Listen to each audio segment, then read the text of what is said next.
कैसे देश के ईमानदार करदाताओं को आज एक बड़ा तोहफा मिला है आजादी के 7 दशक बाद। इस बारे में हम आपको विस्तार से बताएंगे क्या है ये उपहार ईमानदार करदाताओं के लिए। और इसके साथ साथ अब जो चार्टर की बात कर रहे हैं, करदाता चार्टर, देश दुनिया के सिर्फ चंद देशों में करदाता चार्टर है, लेकिन अब भारत में भी होगा। क्या है ये करदाता चार्टर, इसके बारे में आपको विस्तार से बताएंगे। और देश के कई हिस्से इस वक्त में वहां पर झमाझम खूब बारिश हो रही है। कुछ लोग हैं जो बारिश का आनंद ले रहे हैं, लेकिन कई जगह बारिश के कारण जो है बहुत परेशानियां भी हैं, कई जगह बाढ़ का आलम है। इसके बारे में आपको विस्तार से बताएंगे और साथ साथ हम बात करेंगे, बेंगलुरु की भी बात करेंगे। बेंगलुरु का अपडेट क्या है, वहां पर कल जिस तरह से दंगे हुए थे, हिंसा हुई थी, उसके बाद वहां का जो अपडेट है उस बारे में भी आपको बताएंगे। देश और दुनिया की और भी तमाम बड़ी और अहम खबरें होंगी। शुरुआत करते हैं सुर्खियों के साथ। प्रधानमंत्री ने की पारदर्शी कराधान मंच की शुरुआत। इसे बताया देश में चल रहे ढांचागत सुधारों के सिलसिले में नया पड़ाव। कर आकलन प्रणाली बनेगी सीमलेस, पेनलेस और फेसलेस। प्रधानमंत्री ने देशवासियों से की आगे बढ़कर भुगतान करने की अपील। आज से लागू हुआ फेसलेस आकलन और करदाता चार्टर। 25 सितंबर से मिलेगी फेसलेस अपील की सुविधा। प्रधानमंत्री ने कहा, करदाता चार्टर है देश की विकास यात्रा में बहुत बड़ा कदम। इससे कर आकलन प्रणाली में आएगी फेयरनेस और करदाता बनेंगे फियरलेस। राजस्थान में कांग्रेस ने अपने 2 विधायकों का निलंबन लिया वापस। कांग्रेस नेता सचिन पायलट ने मुख्यमंत्री अशोक गहलोत से की मुलाकात। विधानसभा सत्र के दौरान सरकार के खिलाफ अविश्वास प्रस्ताव लाने का बीजेपी ने किया ऐलान।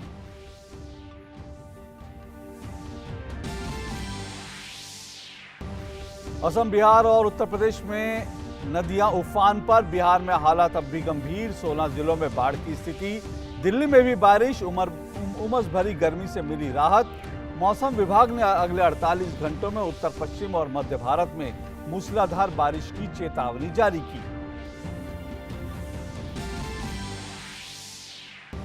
देश में कोरोना से एक दिन में 56,000 से अधिक मरीज हुए स्वस्थ। ठीक होने वाले मरीजों का आंकड़ा 17 लाख के पार। मृत्यु दर घटकर हुई 1.96%।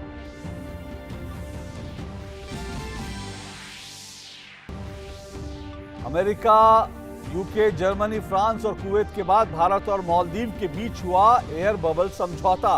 18 अगस्त से दोनों देशों के बीच हवाई सेवा शुरू होने की उम्मीद।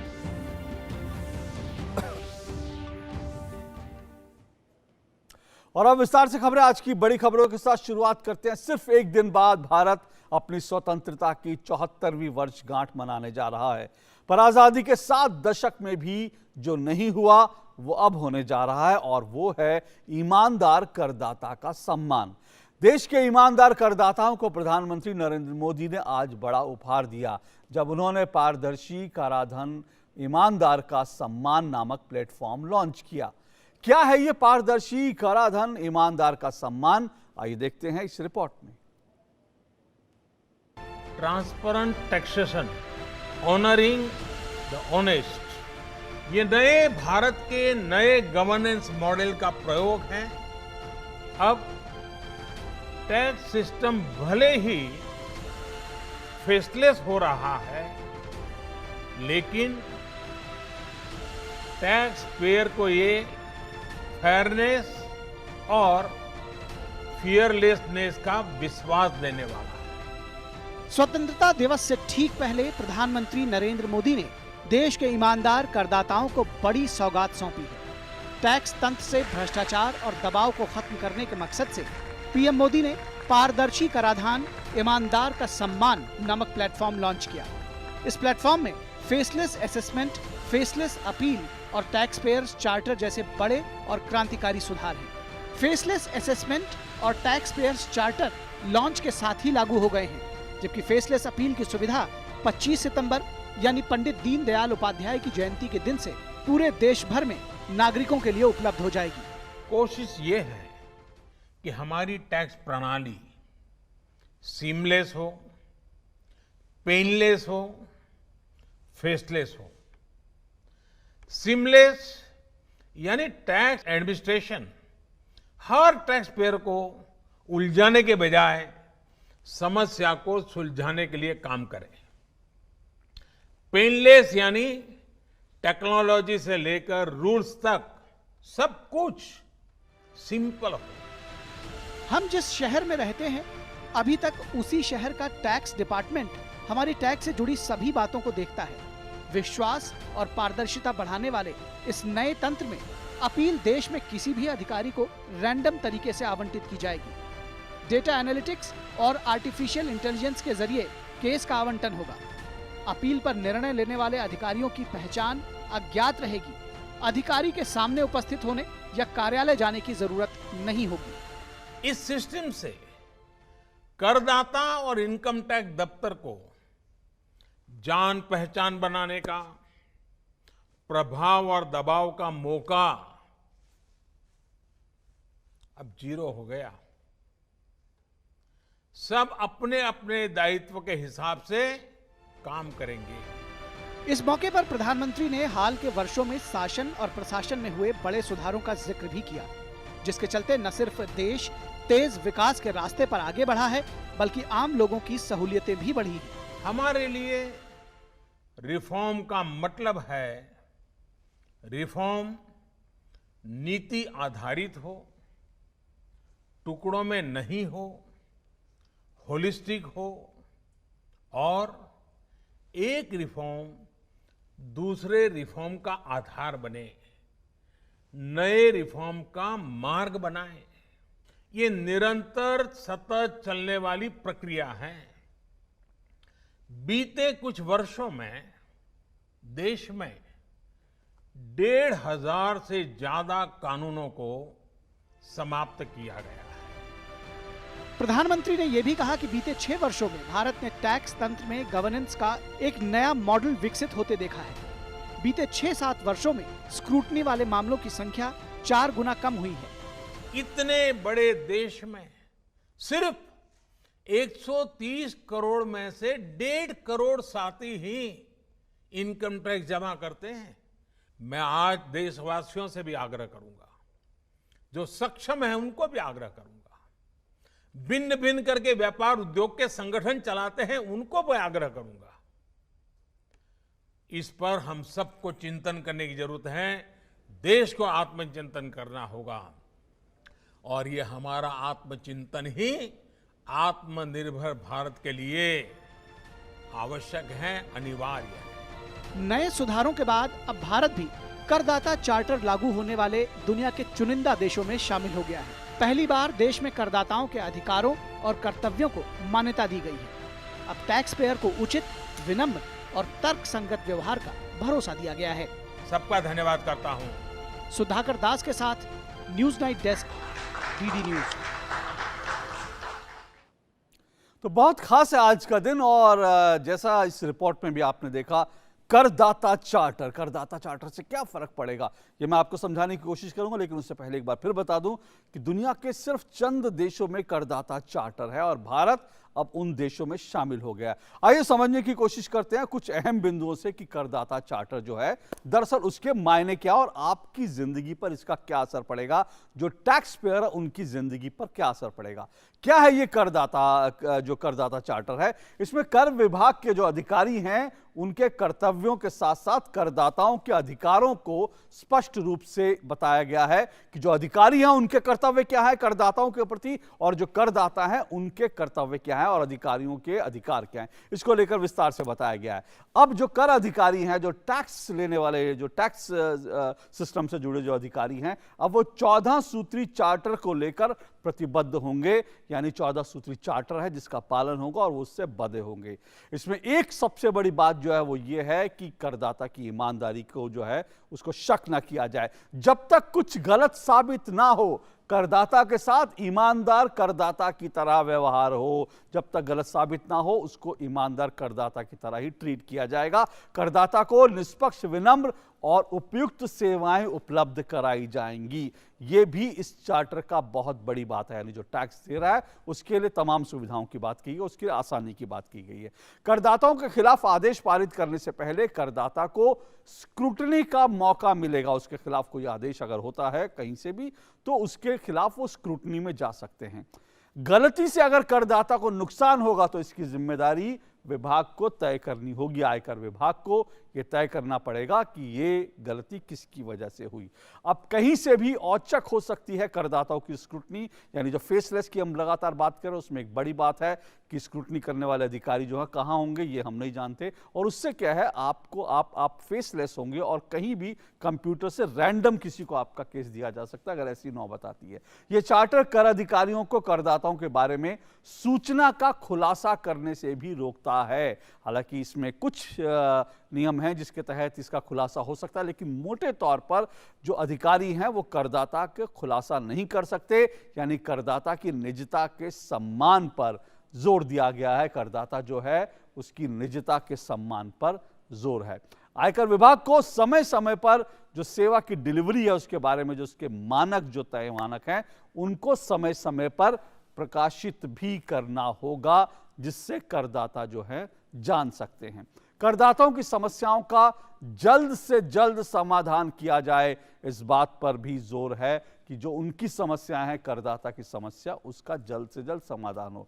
करदाता समय पर कर का भुगतान करेंगे, ईमानदार रहेंगे और नियमों का अनुपालन करेंगे। ये बात जो है करदाताओं पर लागू है। जो करदाता हैं उनसे भी अपेक्षा की जाती है कि वो समय पर कर का भुगतान करेंगे, ईमानदार रहेंगे और नियमों का अनुपालन करेंगे। हालांकि अभी हम सुन रहे थे प्रधानमंत्री को कि करदाताओं की संख्या जो देश में बहुत कम है, इसको बढ़ाने की जरूरत है। जो सक्षम लोग हैं उनको आगे आना पड़ेगा। ये आत्मनिर्भर भारत के लिए, नए भारत के निर्माण के लिए बहुत जरूरी है और इसीलिए ये पूरी व्यवस्था बनाई गई है, ये चार्टर बनाया गया है ताकि कर देने वाला किसी भी तरह से डर में ना रहे, उसको कोई परेशान ना करे और एक पारदर्शी व्यवस्था जो है वो लागू हो। इससे क्या कुछ फर्क पड़ेगा इसको हम विस्तार से भी जानेंगे अपने खास मेहमानों के साथ, लेकिन इस छोटे से ब्रेक के बाद। न्यूज़ नाइट में आपका एक बार फिर स्वागत है। और टैक्स तंत्र में किए गए जो क्रांतिकारी सुधार हैं उनका आम लोगों और उद्योग जगत ने जोरदार स्वागत किया है। Honest taxpayers definitely have a very, very important role in the development of the country, and to give them this type of a boost in terms of their morale and is of great value to everyone. And the government has been committing a transparent tax system, less government in the tax system. This faceless tax system really brings in a huge amount of transparency and a lot of confidence. Seamless, painless और faceless पूरा tax administration का जो ऐलान किया गया है ये honest tax payer के लिए बहुत ही फायदेमंद होगी। फिकी इस चार्टर का और ये ट्रांसपेरेंसी का बहुत स्वागत करती है। Faceless e-assessment scheme is a bold and a progressive initiative which has a huge potential to bring in greater efficiency, transparency and accountability in the tax administration. Through a completely automated system, the new scheme fundamentally transforms the way the taxpayer and the revenue authorities interact, makes the entire assessment process scientific, and saves time and resources of the taxpayers.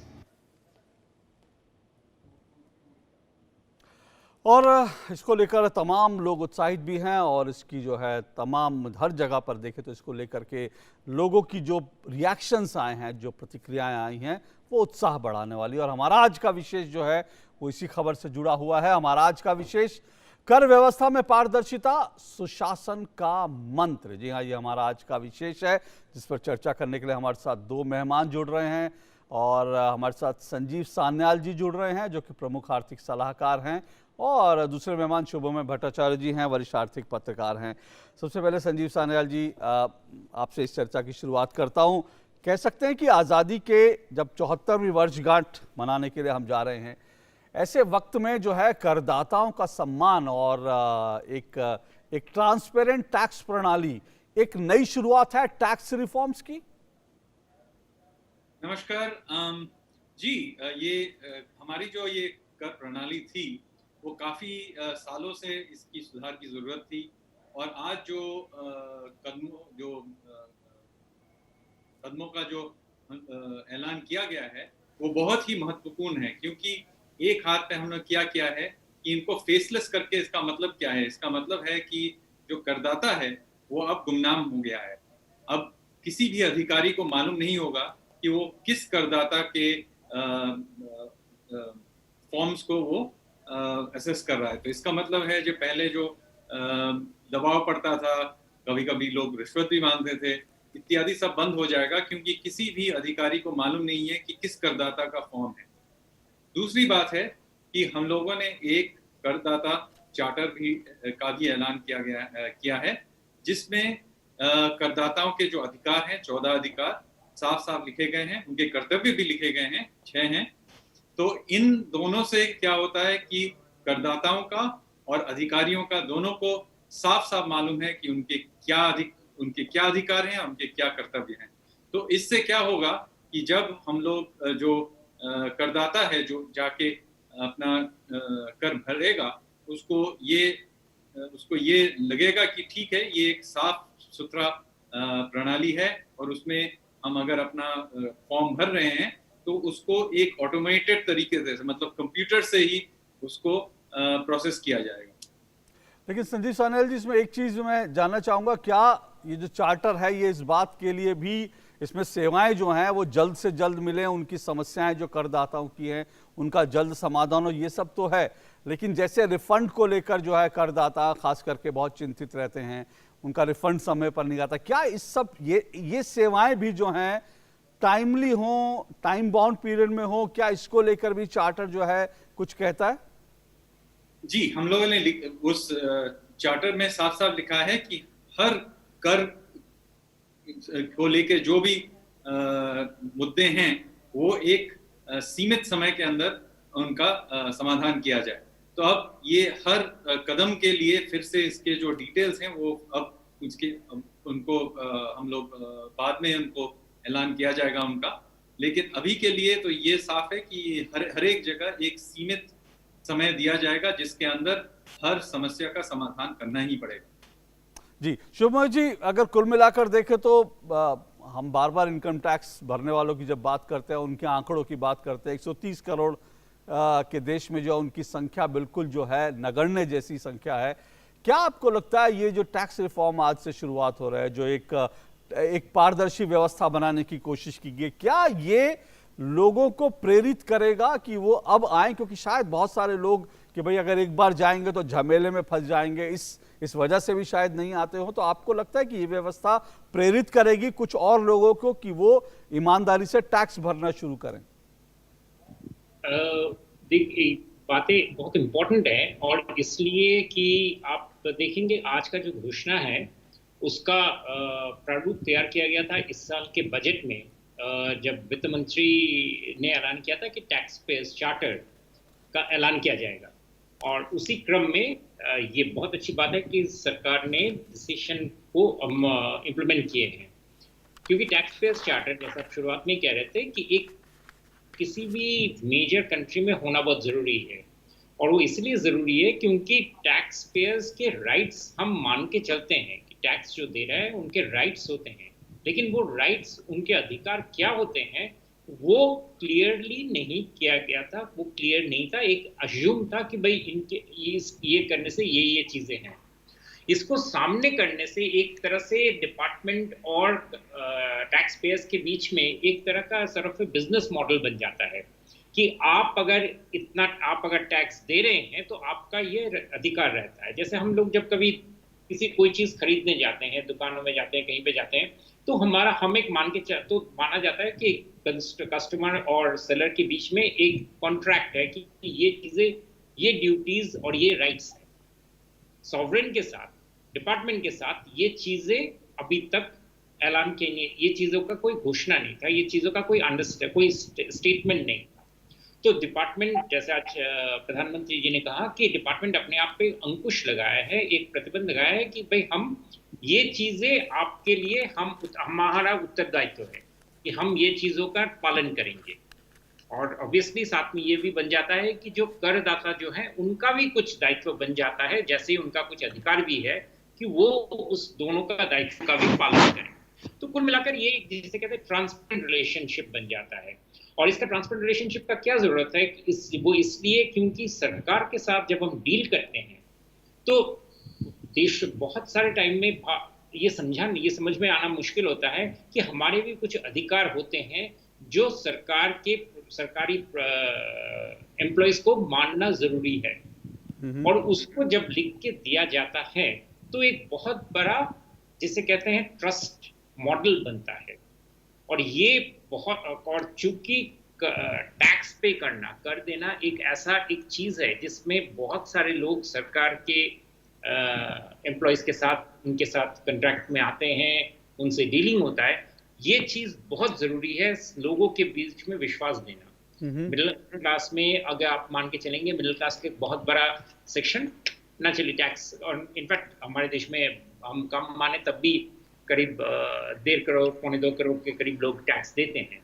तो इतने बड़ी जो लोग tax देते हैं उनका rights क्या बनता है, इस पर बहुत आलोचना हुआ है कि इसको हम कहीं पे कोडिफाई कर सकते हैं नहीं।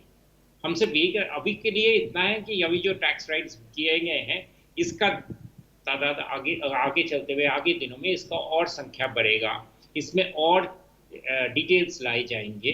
बट ये बहुत अच्छा शुरुआत है। अच्छी शुरुआत है संजीव जी, संजीव सान्याल जी, बहुत अच्छी शुरुआत है। और ट्रांसपेरेंसी की हम बात कर रहे हैं, जो टैक्स पेयर है उनके अधिकारों की बात कर रहे हैं।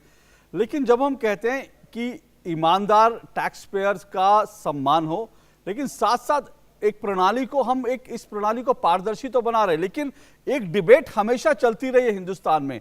जो ईमानदार करदाता है उसको ये लगता है कि भाई वो तो कर देता है, लेकिन देश में ऐसी बड़ी तादाद है, बहुत बड़ी तादाद में लोग ऐसे हैं, सक्षम लोग हैं, लेकिन जो टैक्स नहीं देते। और जब ये डिबेट आती है, ये पॉइंट आता है, तो बहुत लोगों को लगता है कि टैक्स रिजीम को और ज्यादा जो है इस तरह का बनाना चाहिए कि जो लोग टैक्स की चोरी कर रहे हैं उनको पकड़ा जा सके। लेकिन अब हम कह रहे हैं कि हम इसको सरल बना रहे हैं, इसको ट्रांसपेरेंट बना रहे हैं। तो कैसे इस डिबेट के बीच इस पूरी कोशिश को, एक नई शुरुआत को देखा जाए? देखिए, इसमें कोई तर्क नहीं है कि जो सरल जो प्रणाली है वो सबसे अच्छी है। ये प्रधानमंत्री जी ने भी साफ साफ कहा, क्योंकि एक सरल सिस्टम को इसको चलाना कहीं आसान है, और एक सरल सिस्टम से कोई अगर छिपना चाहता है वो भी कठिन होता है, क्योंकि उसमें कोई एग्जेम्पशंस वगैरह कम होते हैं। तो उसी तरीके से अगर हम लोग प्रणाली को साफ रखें, उसको सरल रखें, तो वो स्वाभाविक है कि लोग पहले तो उसमें जुड़ने लगेंगे वैसे ही, क्योंकि ये आसान है, और दूसरा है कि उसमें छुपने के लिए भी जगह नहीं होगा। तो इसीलिए सरल सिस्टम को हमेशा इस्तेमाल करना चाहिए। और अगर हम सोचते हैं कि इस प्रणाली को, इस प्रक्रिया को और भी कठोर बनाया जाए, उससे न इसमें लोगों को जुड़ना चाहेंगे, और ऐसा भी होगा कि बहुत जगह रिश्वत वगैरह, दबाव वगैरह आने लगेंगे। तो इसीलिए ये ज्यादा कठोर प्रणाली बनाना अच्छी बात नहीं है। इसमें से ज्यादातर यही होता है कि जो ईमानदार करदाता हैं उन पे ही इसका दबाव पड़ता है। जो लोग ईमानदार नहीं हैं वो तो प्रणाली के बाहर हैं ही।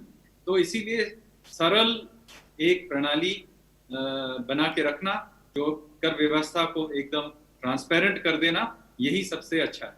चलिए, आपको लगता है कि इससे संख्या बढ़ेगी करदाताओं की, नए लोग इसमें जुड़ने के लिए उत्साहित होंगे? जरूर, क्योंकि एक कारण लोग इस कर व्यवस्था से जुड़ना नहीं चाहते हैं, क्योंकि उनको लगता है कि अगर किसी कारण से उससे जुड़ गए तो उन पे दबाव पड़ेगा, उन पे गलत तरीके के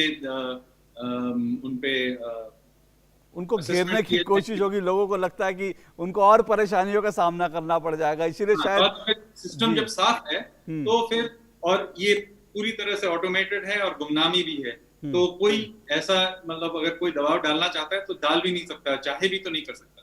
चाहे भी तो नहीं कर सकता। शुभमय जी, ईज ऑफ डूइंग बिजनेस की भी बात की प्रधानमंत्री ने।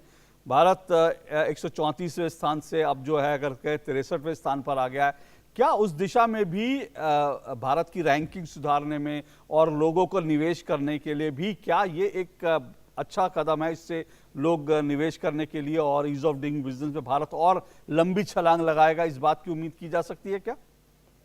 अशोक, निश्चित ही, क्योंकि जब हम कहते हैं कि भाई हम टैक्स के जो प्रक्रिया है उसको सरल कर रहे हैं, तो वो सरल का एक मानदंड होता है, एक प्रारूप होता है। जब हम चार्टर्ड जैसे एक बना के देते हैं तो उससे नापा जा सकता है, उससे अंदाजा लगाया जा सकता है कि हम कितने दूर हैं, कितने पास आए हैं, हमारी चार्टर्ड के हिसाब से हम कितना रास्ता तय किए हैं। ये बहुत इंपॉर्टेंट है। अभी संजीव जैसे बता रहे थे कि टैक्स पेयर्स के पास कभी कभी ये शंका आ जाता है कि भाई हमारे ऊपर दबाव आ जाएगा, हमारे ऊपर प्रेशर आ जाएगा, लेकिन वो प्रेशर तभी और ज्यादा आता है जब ये मानदंड, ये प्रारूप नहीं रहता है। अब देखेंगे कुछ साल अभी हाल ही में 1-2 साल के अंदर कुछ जो नियम बदले गए हैं या जो सरल किए गए हैं, जैसे पैन और आधार में लिंकेज किए गए हैं, ई पैन का प्रक्रिया बनाया गया है, फाइलिंग का जो फेसलेस फाइलिंग है, यानी कि कोई भी टैक्स पेयर चाहे वो कितना भी अमाउंट का हो, इंडिविजुअल टैक्स पेयर, वो किसी भी ऑफिस में ना जाए, वो डायरेक्टली अपने कंप्यूटर से ही, अपने जगह से ही टैक्स फाइल करे और उस ऑटोमेटिक सीपीसी में वो उसका रिकॉग्निशन आ जाएगा, उसका एक्नॉलेजमेंट आ जाएगा। ये सब बहुत बड़ी सिस्टम्स है। इससे क्या होता है कि जो एक सॉर्ट ऑफ सिस्टम के एक आधारभूत बन जाता है कि भाई एक टैक्स का सिस्टम है, देना है और इसमें कोई झंझट या सोचने की जरूरत ही नहीं है जी। ये जब होता है तो उससे ईज ऑफ डूइंग बिजनेस होता है और डिपार्टमेंट को बहुत सारे झंझट से भी डिपार्टमेंट बच जाते हैं। तो तब जब जिसका जिक्र आप कर रहे थे कि जो लोग टैक्स नहीं देते हैं उनके लिए डिपार्टमेंट के पास ज्यादा समय निकल के आता है कि वो कुछ चीजों पर ध्यान दे, ना कि रोजमर्रा की लोगों की जो फाइलिंग के लिए जो बहुत, आप देखेंगे कुछ साल पहले प्रगति मैदान में बहुत लंबा लाइन लगता था बिल्कुल बहुत, वो एक बहुत बड़ा एक देखने में बहुत अच्छा चीज था। बिल्कुल, लोगों को लगता था कि ये भी एक झंझट है, जाना है, लाइन में लगना है, ये भी एक समस्या रहती थी। जाहिर सी बात है एक आसान सिस्टम जो है बहुत कुछ बड़ा बदलाव कर सकता है। समय इतना ही है। बहुत बहुत शुक्रिया शुभमय जी और संजीव सान्याल जी, आपका बहुत बहुत शुक्रिया इस कार्यक्रम में और इस चर्चा में जुड़ने का न्यूज़ लैंड पे, शुक्रिया आपका। आज की बड़ी खबर पर हम 2 मेहमानों से, विशेष मेहमानों से अपनी चर्चा कर रहे थे और बढ़ते अगली खबरों की तरफ। राजस्थान में सचिन पायलट की कांग्रेस में घर वापसी के बाद वहां की राजनीति एक बार फिर से गरमाने लगी है। शुक्रवार 14 अगस्त से राजस्थान विधानसभा का सत्र शुरू हो रहा है और इस सत्र में बीजेपी कह रही है कि वो सरकार के खिलाफ अविश्वास प्रस्ताव लाएगी। उधर राजस्थान के मुख्यमंत्री अशोक गहलोत ने ऐलान किया है कि वो विश्वास मत सदन में रखेंगे। इस बीच बीएसपी के विधायकों की स्थिति का क्या होगी, इसको लेकर भी आगे का रास्ता क्या होगा, सबकी निगाहें इस तरफ लगी हुई हैं।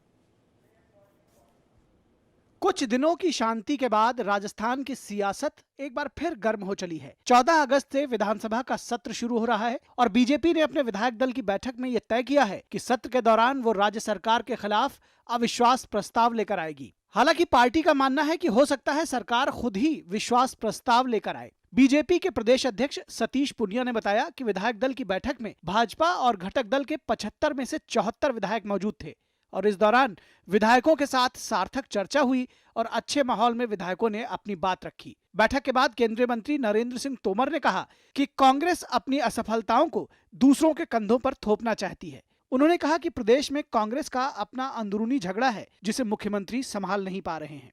मैं कांग्रेस के नेताओं को और मुख्यमंत्री जी को यह कहना चाहता हूं कि अपनी असफलताओं को किसी दूसरे के कंधों पर नहीं लादना चाहिए। आपके घर को आप ठीक नहीं रख पा रहे हो और भारतीय जनता पार्टी को दोष देने का काम कर रहे हो। कांग्रेस में जो परिस्थिति है वो उनके अंतरंग के कारण है और उनके बीच में मतभेदता है, उसके कारण कांग्रेस में टूटन है। भारतीय जनता पार्टी को इससे कोई लेना देना नहीं है और कांग्रेस की सरकार जब भी गिरेगी तो अपने बोझ से ही गिरेगी।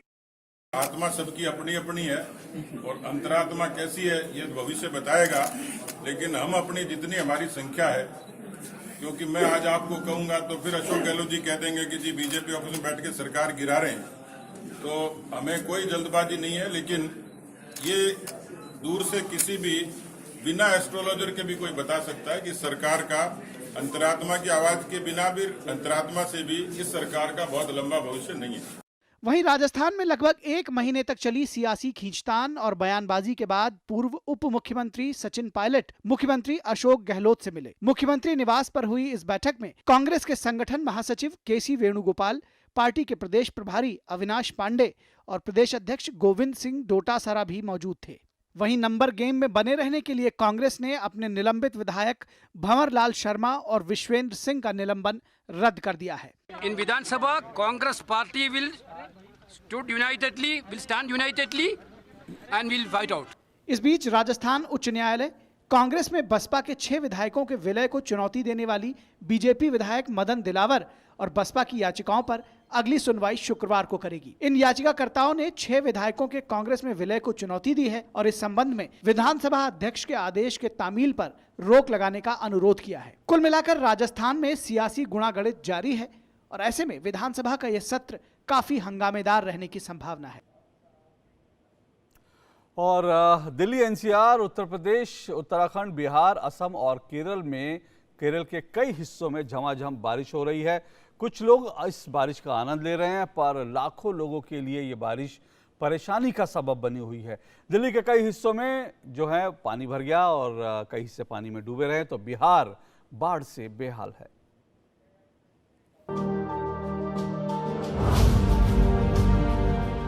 यूपी, उत्तराखंड, बिहार, असम, केरल और दिल्ली एनसीआर समेत देश के कुछ हिस्सों में बारिश और बाढ़ परेशानी का सबब बनी हुई है। बिहार में बाढ़ की स्थिति चिंताजनक बनी हुई है। पिछले 24 घंटों के दौरान राज्य की 11 और पंचायतें बाढ़ से प्रभावित हुई हैं। वर्तमान में 16 जिलों की 128 प्रखंडों की 1282 पंचायतें बाढ़ से प्रभावित हैं। प्रभावित क्षेत्रों में एनडीआरएफ और एसडीआरएफ की कुल 33 टीमें राहत और बचाव का काम कर रही हैं। सरकारी आंकड़ों के मुताबिक राज्य में बाढ़ से जुड़े हादसों में अब तक 25 लोगों की जान चली गई है। लोगों को राहत पहुंचाने के लिए 7 राहत शिविर चलाए जा रहे हैं, जिनमें 12,500 लोग रह रहे हैं।